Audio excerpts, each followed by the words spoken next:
नमस्कार साथियों, स्वागत है आपका हमारे YouTube चैनल एजुकेशन हब पर। साथियों, जैसा कि आपकी डिमांड थी, कक्षा 9 की NCERT सामाजिक विज्ञान समकालीन भारत की पुस्तक को एक बार थ्योरी पढ़ा दिया जाए, तो हम लेकर आए हैं। आप स्क्रीन पर देख पा रहे हैं, ये कक्षा 9 की NCERT की सामाजिक विज्ञान की समकालीन भारत पुस्तक है। आज हम इसको स्टार्ट करते हैं। इसका पहला अध्याय है भारत की स्थिति एवं विस्तार। हालांकि हम इसे थ्योरी में पहले भी पढ़ा चुके हैं, लेकिन क्लास की तरह नहीं, वह दूसरे तरीके से पढ़ाई गई है। आज हम इसके पहले अध्याय को पढ़ेंगे और जानेंगे भारत की स्थिति और विस्तार के बारे में। तो चलिए हम अपनी क्लास को स्टार्ट करते हैं। यह है आपका पहला अध्याय, भारत की स्थिति एवं विस्तार। तो जैसा कि आप स्क्रीन पर देख पा रहे हैं, पहला ही चैप्टर है भारत की स्थिति एवं विस्तार। आज हम इसके बारे में जानेंगे और सीखेंगे। यह कक्षा 9 की NCERT की किताब है। तो चलिए हम देखते हैं क्या है इस चैप्टर में। देखिए, हम चैप्टर को स्टार्ट करने से पहले बताना चाहेंगे, जहाँ जहाँ पर भी हमें ज़रूरत पड़ेगी उसको हम एक्सप्लेन करेंगे, हाईलाइट करेंगे। कॉपी पेन लेकर बैठ जाएं और जहाँ आपको ज़रूरत लगे वहाँ इसको नोट करते चलें। तो चलिए स्टार्ट करते हैं। भारत विश्व की प्राचीनतम संस्कृतियों में से एक है। पिछले 5 दशकों में भारत ने सामाजिक आर्थिक रूप से बहुमुखी उन्नति की है। कृषि उद्योग, तकनीकी और सर्वांगीण आर्थिक विकास में अद्भुत प्रगति हुई है। भारत का विश्व इतिहास में भी महत्वपूर्ण योगदान है। सही बात है। आइए जानते हैं मेन पॉइंट पर आकर स्थिति की भारत की स्थिति कहाँ पर है, भारत कहाँ स्थित है। भारत एक विशाल देश है। कैसा देश है? विशाल देश है। यह उत्तरी गोलार्ध में स्थित है। किस गोलार्ध में? उत्तरी गोलार्ध में स्थित है।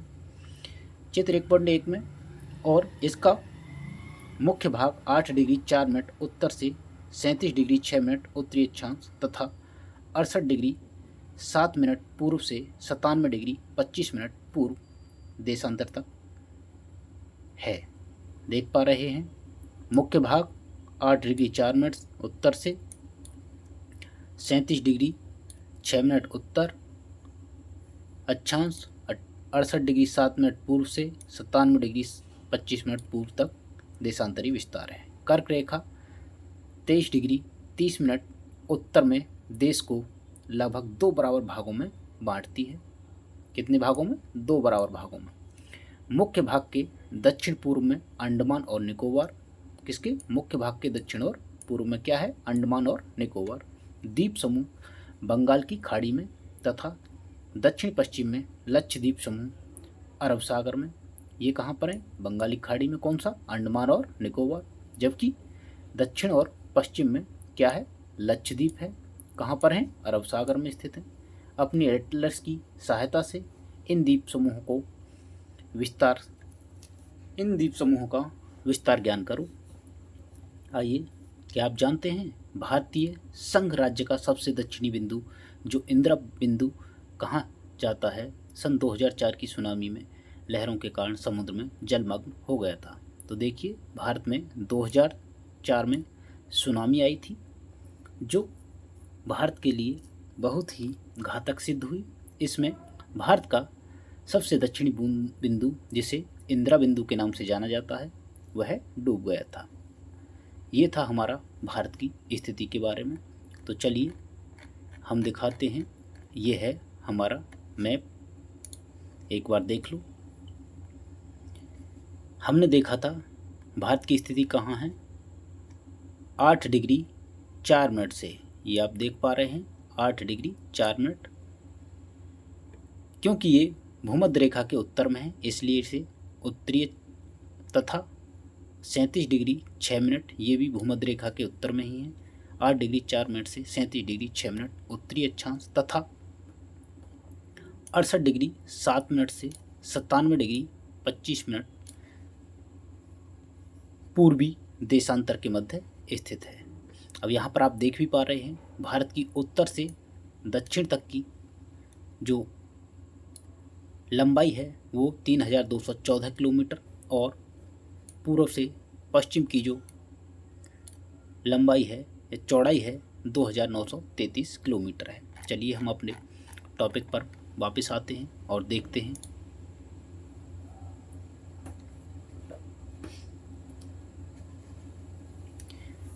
ये है हमारा, अब देखते हैं हम आकार। भारत के भूभाग का कुल क्षेत्रफल 32.8 लाख वर्ग किलोमीटर है। देखा जाए 32,87,263 वर्ग किलोमीटर है। इसको शॉर्ट में 32.8 लाख वर्ग किलोमीटर लिखा गया है।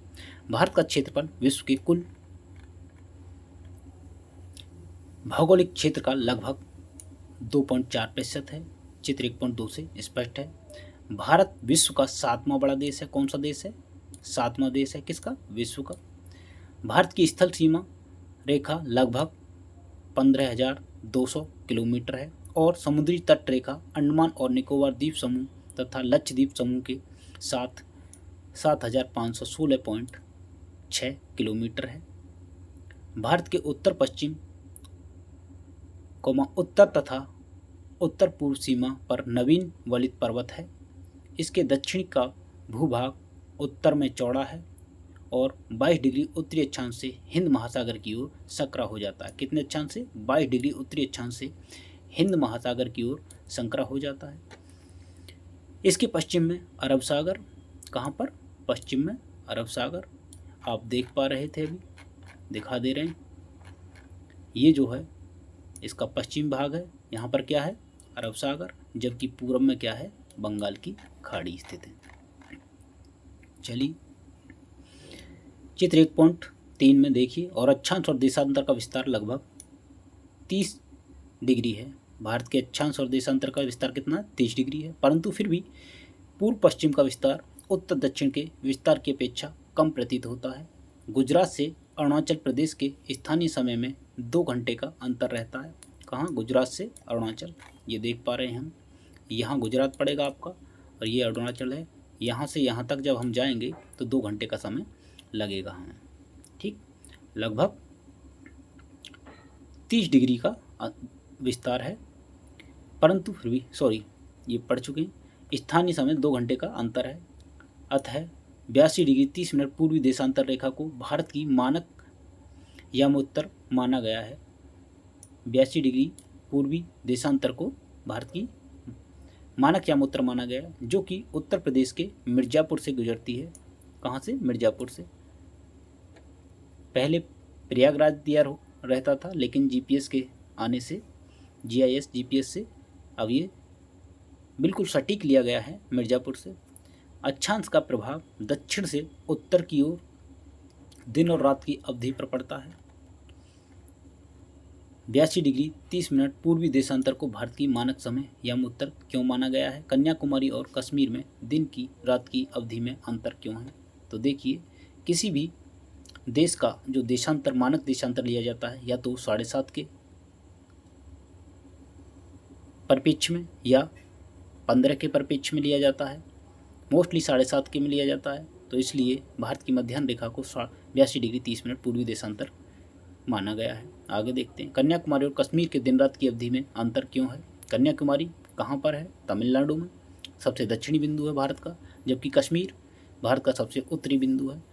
भूमध्य रेखा के करीब होने के कारण, या कह लें जम्मू कश्मीर भूमध्य रेखा दूर होने के कारण, वहाँ के दिन और रात की अवधि में अंतर आता है। क्यों? क्योंकि भूमध्य रेखा पर सूर्य की जो किरणें हैं वो लंबवत चमकती हैं पूरे वर्ष, जबकि कर्क रेखा और मकर रेखा के बीच में सूर्य उत्तरायण और दक्षिणायन होता है, जिसके चलते हुए जम्मू कश्मीर और कन्याकुमारी के मध्य दिन और रात की अवधि में अंतर आ जाता है। चलिए आगे देखते हैं। भारत तथा विश्व। भारतीय भूखंड एशिया महाद्वीप के पूर्व और पश्चिम के मध्य में स्थित है। कहाँ पर है? एशिया में पूर्व और पश्चिम में। भारतीय भूभाग एशिया महाद्वीप का दक्षिणी विस्तार है। भारत जो है एशिया महाद्वीप के कहाँ है? दक्षिण में है। हिंद महासागर जो कि पश्चिम में यूरोपीय देशों और पूर्वी एशियाई देशों को मिलाता है, भारत को केंद्रीय स्थिति प्रदान करता है। देखिए दक्षिण का पठार हिंद महासागर में शीर्षवत फैला है और पश्चिम एशिया, अफ्रीका और यूरोप के देशों के साथ साथ पूर्वी एशिया के देशों से भी पूर्वी तट के माध्यम से निकटतम संबंध बनाए हुए है। हिंद महासागर में किसी भी देश की तटीय सीमा भारत जैसी नहीं है। भारत की इसी महत्वपूर्ण स्थिति के कारण एक महासागर का नाम इसके नाम पर पड़ा है। कौन सा महासागर? हिंद महासागर। क्या आप जानते हैं सन 1869 में स्वेज नहर के खुलने से भारत और यूरोप के बीच की दूरी 7000 किलोमीटर कम हो गई है। कौन सी नहर? स्वेज नहर। कब बनाई गई थी? 1869 में ये खोली गई थी। कौन सी? स्वेज नहर। इससे भारत और यूरोप के बीच की दूरी कितनी हो गई कम? 7000। ये आप देख रहे हैं यहाँ से, ये स्वेज नहर है यहाँ पर। यहाँ से जब हम भारत से यूरोप जाएंगे तो इसकी दूरी कितनी कम हो गई है? 7000, जैसा कि एनसीईआरटी में दिया गया है। ठीक, चलिए आगे चलते हैं। हमने बताया था भारत विश्व के परिप्रेक्ष्य में 7वां बड़ा देश है, तो यहाँ देख लेंगे। सबसे बड़ा रूस, उसके बाद कनाडा, संयुक्त राज्य अमेरिका, चीन, ब्राज़ील, ऑस्ट्रेलिया और फिर भारत का नाम आता है। 1, 2, 3, 4, 5, 6 और ये हो गया हमारा 7वें नंबर पर भारत। तो चलिए आगे चलते हैं। ये हमने बता ही दिया है। यहाँ एक बार देख लें, भारत के पड़ोसी देशों को आप देख पा रहे हैं। हमने पाकिस्तान, चीन, तिब्बत, नेपाल, भूटान, बांग्लादेश और म्यांमार। इधर हमारा द्वीपीय देश श्रीलंका, इधर हमारा आ जाएगा मालदीव। ठीक, चलिए खैर आगे देखते हैं। हम इसके बारे में जिक्र वहाँ पर नहीं किए हैं या मैप में नहीं दिखाए थे। ये है 82 डिग्री 30 मिनट पूर्वी देशांतर रेखा, जिसको भारत की मानक यामोत्तर रेखा के नाम से जाना जाता है। चलिए आगे चलते हैं। अंतर्राष्ट्रीय व्यापार दिया गया है, इसे आप एक बार मैप में देख लेंगे अपनी बुक से। चलिए आगे चलते हैं। भारत का विश्व के देश के साथ संपर्क युगों पुराना है, परंतु यह संबंध समुद्री जलमार्गों की अपेक्षा भूमार्गों से होकर था। पहले क्या था? समुद्री जलमार्गों से न होकर भूभागों से, जो हम दूसरे देशों से संपर्क रखते थे। उत्तरी पर्वतों के दर्रों से अनेक यात्री प्राचीन काल में भारत आए। दर्रा किसे कहते हैं? दो पर्वतों के मध्य से प्राकृतिक रूप से आवागमन के जो रास्ते होते हैं उन्हीं को दर्रा बोला जाता है। भारत आए, जबकि समुद्री मार्ग बहुत समय तक ज्ञात नहीं थे, क्योंकि किसी को जानकारी नहीं थी कि समुद्री मार्ग से कहीं हम कहाँ से कहाँ जा सकते हैं। इन मार्गों में प्राचीन समय के विचार और वस्तुओं का आदान प्रदान होता रहा है। भारत का पश्चिमी, मध्य और पूर्वी एशिया तथा दक्षिणी एशिया के पड़ोसी देशों के साथ एक अद्भुत संपर्क रहा है। इसी प्रकार उपनिषदों के विचार, रामायण तथा पंचतंत्र की कहानियाँ भारतीय अंक, एक दशमलव प्रणाली एवं दशमलव प्रणाली आदि संसार के विभिन्न भागों तक पहुँच सके। मसाले, मलमल आदि कपड़ों तथा व्यापार के अन्य सामान भारत से विभिन्न देशों को ले जाए जाते थे। इसके विपरीत यूनानी वस्तुकला पश्चिमी एशिया की वास्तुकला के प्रतीक मीनारों, गुम्बदों का प्रभाव हमारे देश के विभिन्न भागों में देखा गया है। भारत के पड़ोसी देश। भारत का दक्षिणी एशिया में एक महत्वपूर्ण स्थान है। भारत 28 राज्य और 8 केंद्र शासित प्रदेश। कितने राज्य? 28 राज्य और 8 केंद्र शासित प्रदेश। भारत की भूमि की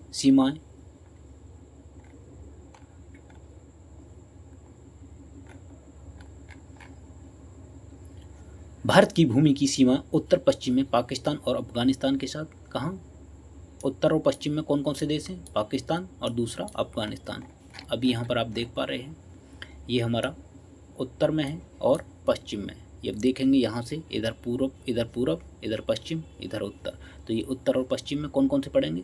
एक तो ये पाकिस्तान और दूसरा हमारा ये पड़ोसी देश अफगानिस्तान पड़ेगा। चलिए,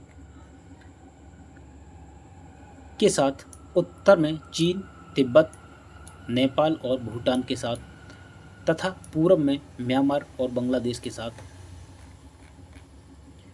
है। देख रहे हैं हम उत्तर में और पश्चिम में हमारा कौन कौन से हैं? अफगानिस्तान, पाकिस्तान। लेकिन इधर हमारे उत्तर में कौन कौन सा है? एक चीन है, तिब्बत है, नेपाल है, भूटान है और पूर्व में कौन कौन से हैं? म्यांमार और बांग्लादेश हैं। ठीक, चलिए एक बार इसको भी पढ़ लेते हैं। पश्चिमी और पूर्वी तटों पर केंद्र शासित क्षेत्रों की संख्या ज्ञात कीजिए। कौन कौन से केंद्र शासित क्षेत्र हैं? क्षेत्रफल के आधार पर सबसे बड़ा, सबसे छोटा राज्य कौन सा है, इसे भी देखें। कौन से राज्य अंतर्राष्ट्रीय सीमा तथा समुद्र तट को स्पर्श नहीं करते हैं, ये भी देखें। चलिए ये है, क्या आप जानते हैं 1947 से पूर्व भारत के दो प्रकार के राज्य थे, प्रांत और रियासत। वायसराय तथा द्वारा नियुक्त अंग्रेज अवधि अधिकारी प्रांतों पर शासन करते थे और रियासतों का शासन स्थानीय शासकों द्वारा पैतृकता के आधार पर अंग्रेजी शासकों की प्रभुसत्ता मानकर स्वायत्तता से किया जाता था। चलिए, दक्षिण में समुद्र पार करके पड़ोसी दो द्वीप समूह राष्ट्र श्रीलंका और मालदीव, जिसे हम बता चुके हैं, ये श्रीलंका है और ये हमारा यहाँ पर मालदीव है। ये दो द्वीपीय समूह राष्ट्र हैं, ठीक है ना। भारत और श्रीलंका के बीच में छोटी समुद्री रास्ता पाक जल संधि तथा मन्नार की खाड़ी है। यहाँ पर आप देख पा रहे हैं, यहाँ है पाक जल संधि, यहीं पर मन्नार की खाड़ी, ठीक, भारत और श्रीलंका के बीच में। मालदीव लक्षद्वीप समूह के दक्षिण में स्थित है। मालदीव कहाँ है? लक्षद्वीप समूह के दक्षिण में है। ये लक्षद्वीप है हमारा, इसके दक्षिण में क्या है? ये हमारा मालदीव है, ठीक, स्थित है। अपने पड़ोसी देशों के साथ भारत के भौगोलिक और ऐतिहासिक संबंध बहुत अच्छे रहे हैं। अपनी एटलस में एशिया के मानचित्र में देखा कि भारत कैसे अलग दिखाई देता है। देख ले भैया, स्कूल और भवन सन NCERT के पोर्टल हैं जो देश के प्राकृतिक संसाधनों, पर्यावरण और सतत विकास में उन्हीं भूमिका के बारे में छात्रों के बीच जागरूकता लाने के लिए मानचित्र आधारित शिक्षा प्रदान करता है। यह NCERT पाठ्यक्रम के आधार पर भुवन, NRSC, इसरो की एक पहल है। आप माध्यमिक स्तर से संबंधित भारत के विभिन्न मानचित्रों को देख सकते हैं। कहाँ पर देख सकते हैं? ये जब आप डालेंगे। तो हमने इस प्रकार से अपने चैप्टर को कंप्लीट कर लिया है। आओ इसकी प्रश्न श्रृंखला को भी देख ले सीधे कि अभ्यास में इसमें क्या क्या दे रखा है। ठीक, निम्नलिखित 4 उत्तरों में से उपयुक्त उत्तर चुनिए। कर्क रेखा किस राज्य से नहीं गुजरती है? राजस्थान से गुजरती है, उड़ीसा से गुजरती है, छत्तीसगढ़ से गुजरती है या त्रिपुरा से गुजरती है। इनमें से किसी एक से नहीं गुजरती है, उसका नाम आपको बताना है। चलिए आपको दिखा देते हैं एक बार पीछे लौटकर। ये है गुजरात से गुजरती है, मध्य प्रदेश से गुजरती है, छत्तीसगढ़ से गुजरती है, झारखंड से गुजरती है, पश्चिम बंगाल से गुजरती है और त्रिपुरा और मिजोरम से गुजरती है। लेकिन यहाँ पर आपका पूछा क्या है? उड़ीसा दिखाई पड़ रहा है कहीं? उड़ीसा आपको वहाँ से वहाँ तक नहीं, उड़ीसा ये पड़ जाता है तो उड़ीसा से नहीं गुजरती। इस तरीके से इसका सही उत्तर हो जाएगा उड़ीसा। ठीक, यहाँ से भारत की कर्क रेखा नहीं गुजरती। भारत का सबसे पूर्वी देशांतर कौन सा है? सबसे पूर्वी देशांतर हमने बताए थे 2, एक इधर और एक इधर। ठीक, 68 डिग्री 7 मिनट से 97 डिग्री 25 मिनट पूर्व। उत्तर नंबर सही हो जाएगा 98 डिग्री 97 डिग्री 25 मिनट। देख पा रहे हैं आप? यहाँ नहीं है, चलिए यहाँ दिखा रहे हैं 68 डिग्री 7 मिनट, ये पूर्व है गुजरात में, और 97 डिग्री 25 मिनट अरुणाचल प्रदेश में। इस प्रकार से हमारा दूसरा भी उत्तर सही हो जाता है, ऑप्शन नंबर क। ठीक, उत्तराखंड, उत्तर प्रदेश, बिहार, पश्चिम बंगाल और सिक्किम की सीमा किस देश को छूती हैं? उत्तराखंड की, उत्तर प्रदेश की, बिहार की, पश्चिम बंगाल की और सिक्किम की सीमा किस देश को छूती है? देश की बात कर रहे हैं। उत्तराखंड किससे लगा हुआ है? चीन से, नेपाल से, भूटान से या म्यांमार से? आइए देख लेते हैं। ये है हमारा उत्तराखंड। किससे छूती है हमारी? उत्तराखंड और उत्तर प्रदेश की सीमा है। उत्तर प्रदेश ये रहा, उत्तराखंड ये रहा, बिहार ये रहा, पश्चिम बंगाल ये रहा। इसकी सीमा किससे लग रही है हमारी? ये देश है हमारा नेपाल। ठीक, नेपाल से लगती है। तो इसमें आंसर देखिए, कहीं दे रखा है नेपाल, ये रहा नेपाल। सही हो गया हमारा उत्तर नेपाल से। ठीक, आगे देखते हैं। ग्रीष्मकाल में आप यदि कवरत्ती जाना चाहते हैं तो किस केंद्र शासित क्षेत्र में जाएंगे? ग्रीष्मकाल में, कब? ग्रीष्मकाल में यदि आप कवरत्ती जाना चाहते हैं तो पांडिचेरी में जाएंगे, केंद्र शासित प्रदेश में, अंडमान निकोबार में जाएंगे, लक्षद्वीप में, या दीव और दमन में? चलिए देख लेते हैं। कब? गर्मियों में। कहाँ जाना चाहते हैं आप? कवरत्ती। अब देखना पड़ेगा कवरत्ती अंडमान की राजधानी क्या है, लक्षद्वीप की क्या है, किस केंद्र शासित प्रदेश में जाएंगे आप? तो इसका सही उत्तर क्या होगा? यहाँ देख पा रहे हैं, पूछा गया था हमारे प्रश्न में कि अगर ग्रीष्मकाल में आप कवरत्ती जाना चाहते हैं तो किस केंद्र शासित प्रदेश में जाएंगे? तो ये देख पा रहे हैं, इधर है हमारा अंडमान निकोबार और इधर है हमारा लक्षद्वीप, और ये लक्षद्वीप की राजधानी क्या है? कवरत्ती। तो अगर हमको ग्रीष्मकाल में कवरत्ती जाना है तो किस केंद्र शासित प्रदेश में जाएंगे हम? लक्षद्वीप में। आंसर हमारा यहाँ पर मिल जाता है, यहाँ दे रखा है, देखो कहीं भी, पुडुचेरी, अंडमान निकोबार, लक्षद्वीप और दमनदीप। कवरत्ती किसकी राजधानी है? लक्षद्वीप की। तो इसका सही उत्तर हो जाएगा ये ख।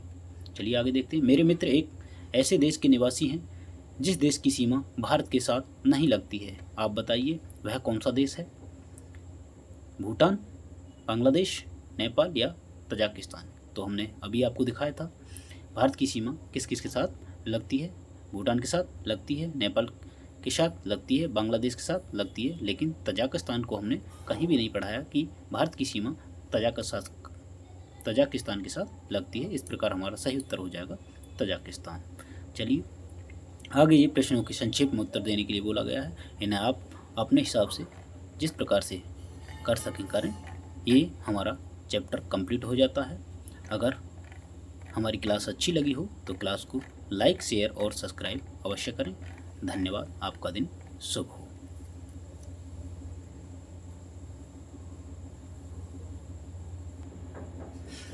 ये हमारे चैनल का लिंक है जिसे आप देख पा रहे हैं।